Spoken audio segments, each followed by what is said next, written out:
السلام عليكم ورحمة الله. ازيكم يا حبايبي؟ عاملين ايه؟ ازيكم احلى متابعين؟ كل سنة وانتم طيبين.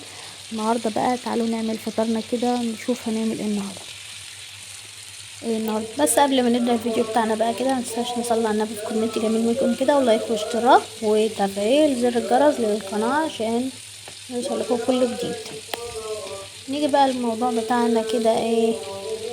معانا نصين كبدة، هنعمل نص كبدة اسكندراني اللي هي بالثوم والشطة او فلفل اخضر، والنص التاني فلفل طماطم ايه الحبشتكنات بتاعتي دي. زي ما انتوا شايفين كده انا حطيت الكبدة في الزيت كده الاول، نشفتها لحد ما تغير اللون بتاعها يعني.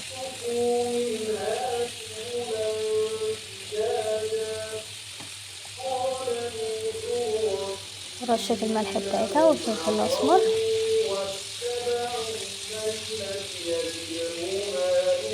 فصين توم كده عليها،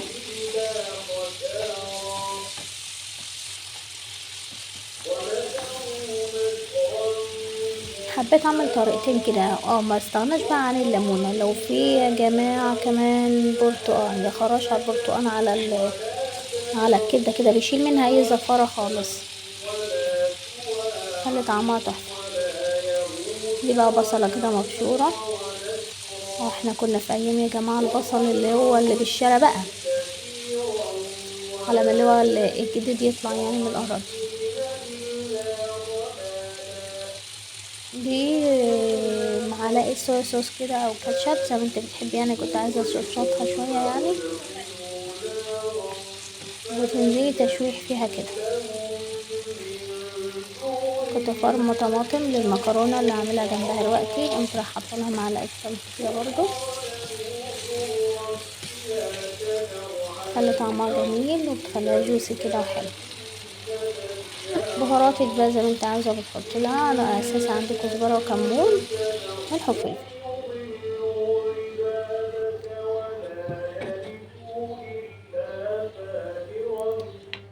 حطيتها ورا كده بقى على عين الصغيره تعيش مع نفسها شويه.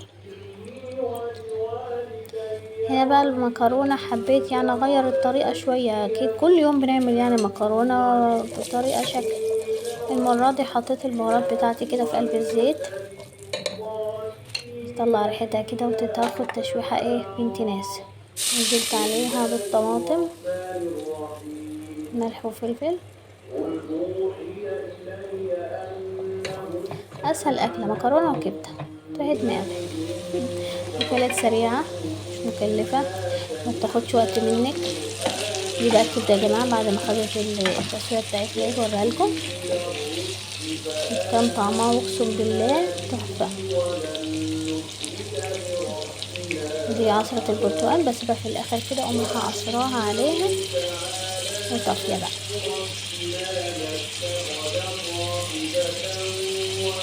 بداية تسكيرة كده مع اللسعة اللي هي زي بتاعت الليمون كده، حاجة اوريجينال يعني.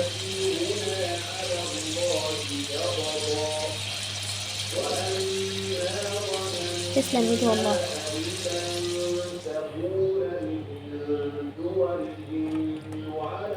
يا لهوي، شفتوا يا جماعة، شفتوا الغرفة دي، شفتوا الغرفة دي يا جماعة بتاع الكبدة، يا خراشي، جميلة جميلة جميلة.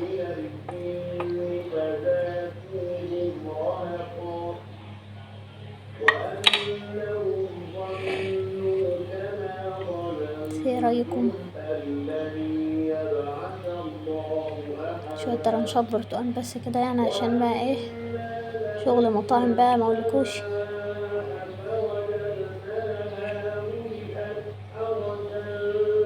لايك وكومنت جميل بقى منكم كده لأحلى كبدة.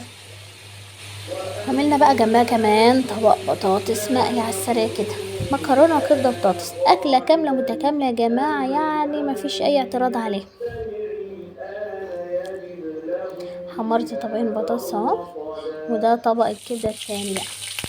ما كانش عندي الا قرنين الشطه دول، قرنين شطه احمر واخضر، شوفي المتاح عندك حطيه. وعملت برضو ثوم عليها اهو، وتشوحهم تشويحة بنت ناس كده في الزيت لحين ما يعني تشم ريحتهم كده حاجة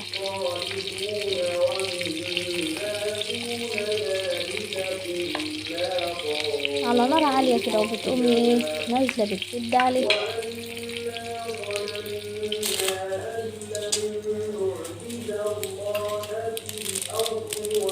هنا كنت بشوف الصلصة مين زي بيعمل المكرونة كده بقى عشان اخد النشا بتاعتها واستفاد بيها، ما بسلقهاش، بقوم رايحة عاملة الصلصة بتاعتها كده وحطاها على طول في الصلصة،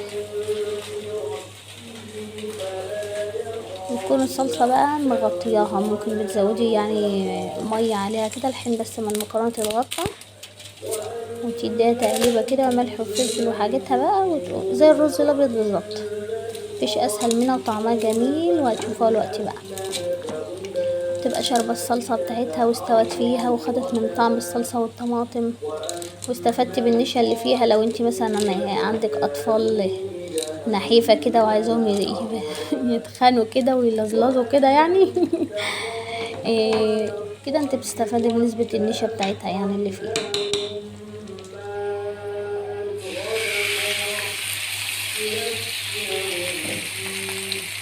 انا بقى رجعت كده تاني، نزلت بقى اهو،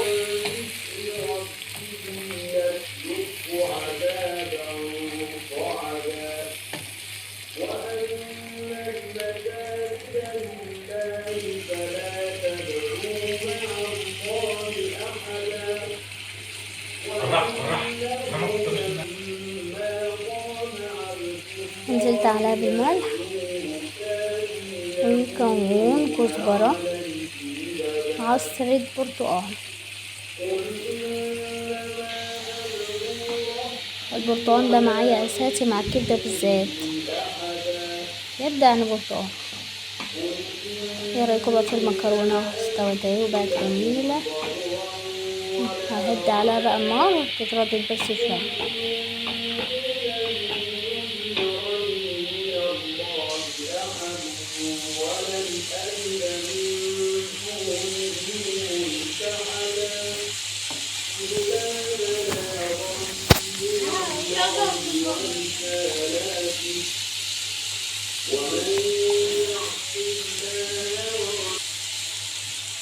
يعني هتبقى سندوتشات ولا مكرونة؟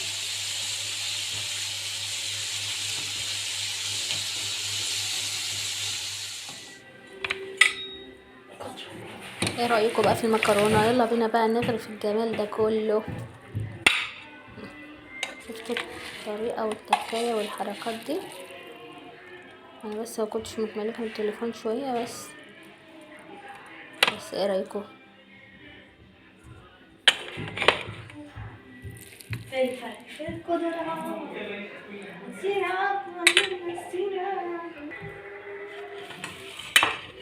جبت البقدونس اهو اسكندراني بالبرتقانة بتاعتها.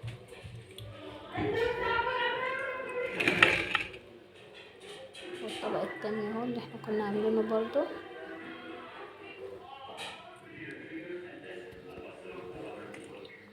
اتمنى يكون الفيديو عجبكم كده، متنسوش لايك